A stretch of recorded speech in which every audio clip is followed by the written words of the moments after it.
সে আমাদের মায়ের মতো। আসলে আজকে আমরা খুবই ভারাক্রান্ত। আজকে মামুন ভাইয়ের ওয়াইফ মারা গেছে। সে আমাদের মায়ের মতো।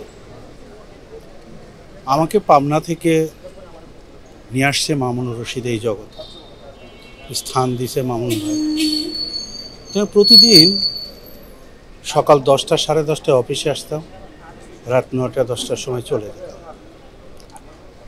তো একদিন ভাবি বলতেছে, আচ্ছা এই ছেলেটা প্রতিদিন বসে থাকে, একে একটু কাজকর্ম দাও। মামু বললো, হ্যাঁ ও তো করবে, ধীরে ধীরে করছে। কয় না, ও খুব অসুবিধায় মনে আছে পরিবার নিয়ে, এই ছেলেটাকে একটু কাজে লাগাও। এই যে শুরু হলো, আর থামা নেই। ভাবি কতদিন তার পাতের থেকে মাংস তুলে মাছ তুলে আমাকে কইছে খা, আমি খাইছি। মা যেমন তার সন্তানকে খাওয়ায়, ভাবিও তেমন আমাদেরকে খাওয়াইছে।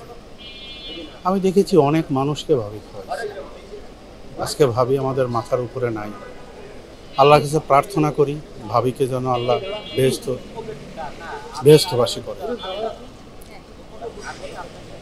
কি বলবো, তার ঋণ শোধ দেওয়ার মতো না।